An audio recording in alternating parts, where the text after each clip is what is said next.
It looks like the horseradish liked the rainstorm last night. And in a few more days of blooming, we'll be ready to make redbud jelly. Hope you join me for that. It rained so much last night and this morning we got standing water around the garden. But let's go ahead and take a look at the deep mulch. Now there's something about a thunderstorm that makes everything just stand up and look greener. It's almost as if it grew twice as big overnight. Even the potatoes we mulched down the other day to protect them from frost, poking right on through. Just take a look at how the lettuce and beets popped up after that storm. Hi, and welcome back to the garden. Today is Monday, April 11th. You know, we said be patient with the warm weather crops. Didn't mean we can't continue to play with the cool weather crops. Let's take a look and see if these carrots have germinated.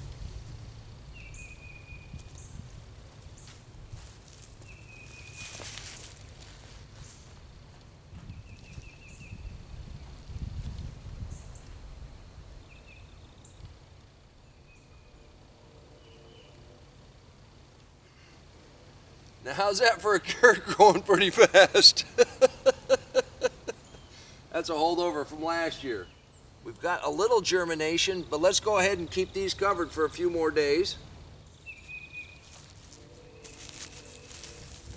Now while we wait for these carrots to finish germinating, the blueberries are starting to bloom. Has anybody ever said you can't have enough beets? Right here up against the straw bales, it's deeper and it's got a different mixture simply because I was trying to hold the plastic down. But I got some grass here, we got wood chips, we've got leaves, and we've got some straw in here. And it's just all piled together.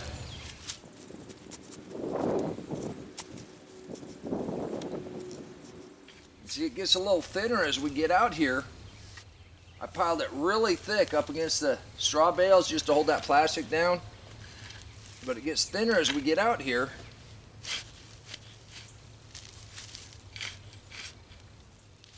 This out here was 4 inches, now it might be an inch. That's just how fast this life eats this.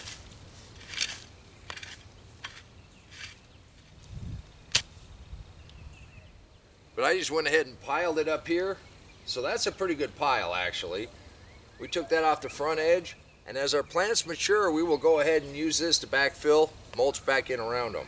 A friend of mine said we needed to try these tall top early wonders. Looks like it's 45 days to harvest, so we'll see. But this ought to be fun. Now we're gonna do this Ruth Stout style. Now in some of the other videos, I showed you how to do them in rows. I also showed you how to do it in a square foot method. This one we're gonna go straight Ruth Stout style. I'm just gonna scatter them in here. We're gonna pat them down, put a little bit of mulch on top, and we're gonna see what we get. Yes, I planted them very heavy, but we eat the greens, so we'll thin these out and eat them as we go. But since these are early tall tops, I'm going to try some of this Detroit dark red medium tops. So we'll have a little something coming in behind these, and it ought to make a nice little mix. You know what I say, we'll see what we get. Has anybody ever said you can't have enough beets?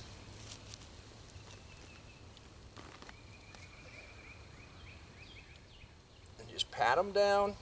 Now they got good soil contact.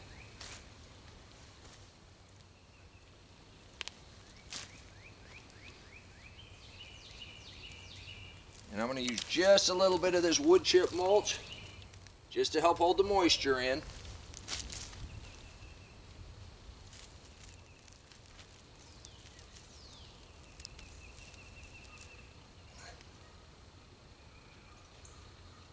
When I say a light little bit, I mean just a light little bit. So that ought to be fun. Can you believe we have standing water just feet away from the garden? And look how easy it is to walk on this mulch. That's just one of the benefits of a deep mulch garden. If you had a tilled garden, you'd be ankle deep in sloppy mud. And I bet you couldn't plant any beets. If you don't cover your garden in mulch, you want to have a living ground cover. The whole trick is to keep that life in the soil happy and healthy all winter long. Even though we got to be patient on the warm weather crops, we can still have fun with some of the cooler weather crops. There's still time. Remember, until next time, take care of yourself, take care of your family, and God bless you. Come on, let's plant.